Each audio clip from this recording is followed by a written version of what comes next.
Welcome to More Than a Few Words, a marketing conversation. This is your host, Lorraine Ball, and I am so excited to have Angel Tuccy back with me. She is an award winning speaker, radio host, TV producer, media specialist. She's the author of 15 bestsellers, and she told me that yesterday she hosted an event online for 6,000 people. So this girl knows how to throw a party. But we're going to talk about that first party she tried to throw that maybe didn't go the way she hoped. Angel, welcome back to the show. Oh my gosh, Lorraine, I am so excited to be here. Thank you. It's such an honor to be back. But yes, it'll be fun to share my wah story with you. Absolutely. So let's start at the beginning. What did you think you were going to do? What did you do? And then we'll get into the what went wrong. All right. Well, so one of the things that I'm known for is my Facebook community, my podcast group called Need a Guest. And in 2020, I had this great idea. I was going to start this Facebook community, bring podcasters and guests together. And Lorraine, it grew. And it grew and it grew and it grew. And it was nice and organic and it was slow growth. It took 2 years and that Facebook grew to 10,000 people inside of that Facebook community. It only took 2 years. I was so proud of it. I thought, pat myself on the back. Look what I have done. Look at this community I have created. But you know what I forgot to do, Lorraine? I think I know what's coming, but I want to give you credit because growing a Facebook community to 10,000 people is no small fact. I have tried to do Facebook communities, and I can tell you that I never got anywhere near that 10,000 number. That wasn't enough, was it? And that's where this went off the rails. Right. Every good marketing person knows, right? Where's the money? Where do they tell you the money is? It's in the list. So, Angel, where is your email list? How many of them on your Facebook community have you moved into your email list? I am embarrassed to tell you, Lorraine, that number was a big fat goose egg. Not one. And it wasn't because they weren't opting in. I didn't give them anything to even opt into. I never asked for their email. I never created a funnel for it. It never even dawned on me to do it. And then it hit 10,000 numbers. And I had several people, oh my gosh, you must have this incredible email list. You must be making tons of money. You must have monetized that. How are you monetizing that? Oh, I forgot. I forgot to do that. I forgot to do that next step. And so and this is one of those lessons learned, like we all know better. Right? Every time you go out, what's your call to action? What's your opt-in? What's your lead magnet? I have this incredible Facebook community. It has 10,000 members.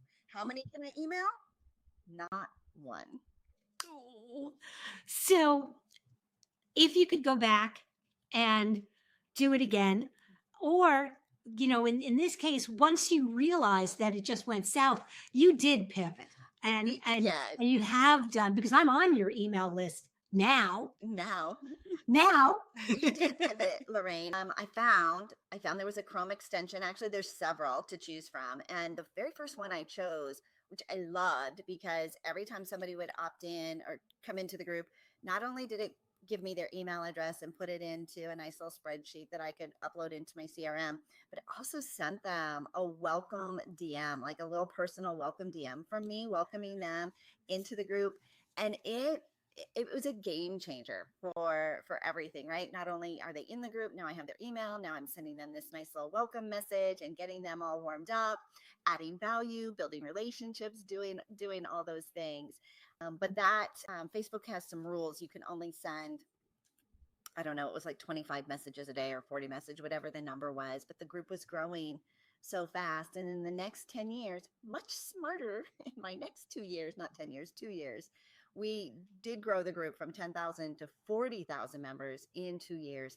And every single new person that we welcomed into the group, we collected their email address. So step number one, collect their email address, which is great because now you have a way of staying in touch, reminding them about the group and all of those good things. but I'm still not hearing where's the money. And just, what, every now and then, right? You just get these really fun ideas and you're just off to the races and we're busy and we're having fun and we're having a good time and we're blah, blah, blah, right? Doing all the good things. And I think this is the thing for a lot of us entrepreneurs, Lorraine. Like we're having fun, we're doing something we love, and we forget I'm here to actually make money, right? I'm actually here to enroll clients. I'm here to ring the register. So not you kind of nailed it, right? So now I have this great email list. How many people are you emailing? How often are you sending them emails? When are you emailing them? I'm like, I'm not. So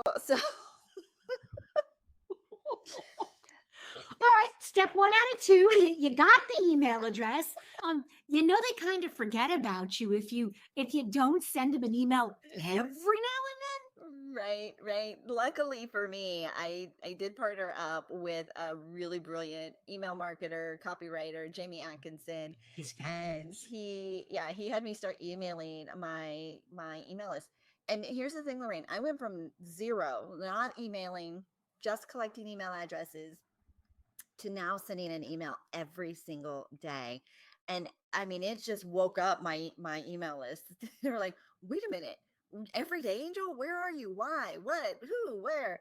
And so it actually created this great buzz of conversations, lots of interaction, lots of responses from people, people who were excited to hear from me again, people who are not excited to hear from me every day. But the whole point of it was there was all these people in there waiting to hear from me, and now I finally was communicating, and so we could create the cadence and we could create that conversation and invite them to, we started booking more sales calls.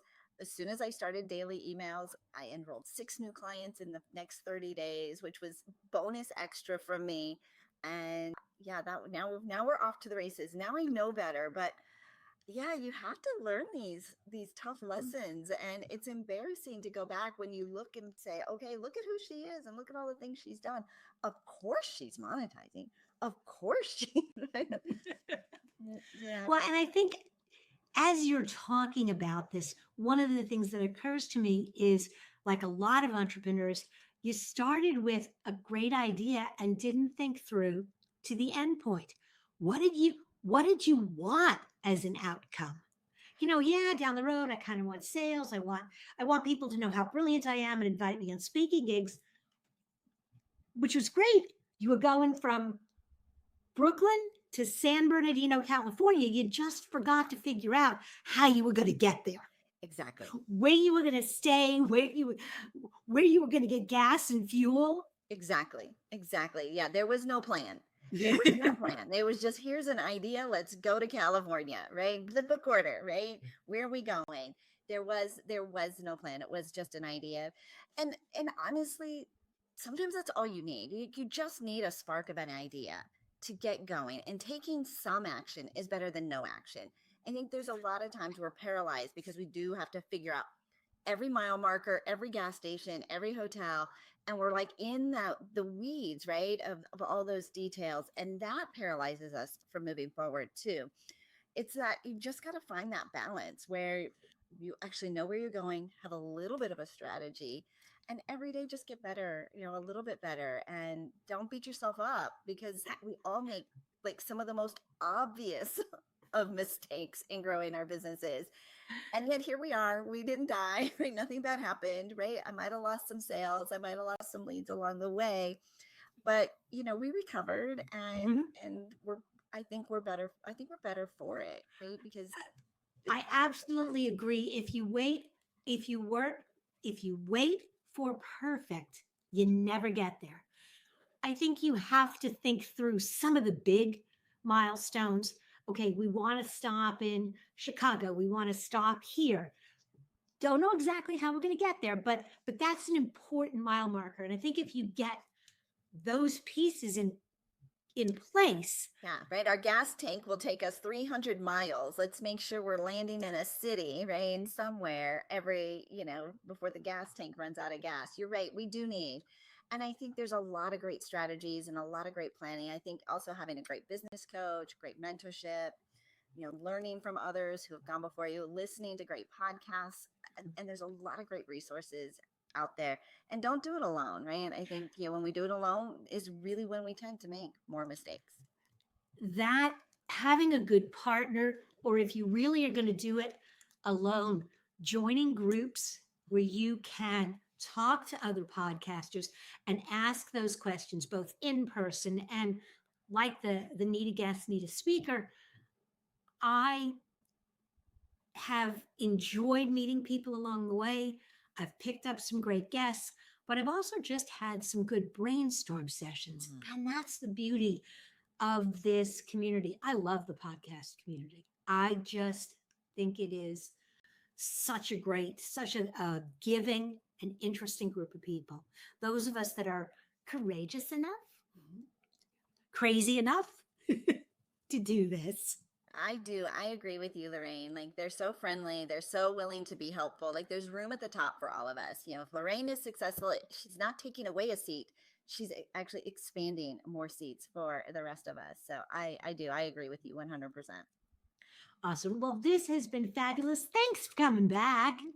Absolutely. Thanks for asking. Right? We got to share our dirty laundry somewhere.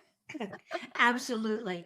And I'm going to encourage any of you that are listening, if you think podcasting might be in your future, if you're not ready to start a podcast, but maybe you want to be a guest on a podcast, head over to the Need a Guest Facebook community, join. You will get asked for your email and you are going to end up on a list, but it's worth the price of admission. Angel, thanks again. Oh my gosh, Lorraine, thank you. Thank you so much. This has been so much fun. Thank you for being one of our most favorite podcasters. You're a favorite among all of our clients. Love what you're doing. And it was my honor to be here today. Loved it. And if you're looking for other conversations like this, be sure to hop over to morethanafewwords.com. Listen to two. They're short. This has been another episode of More Than a Few Words. Thanks for listening.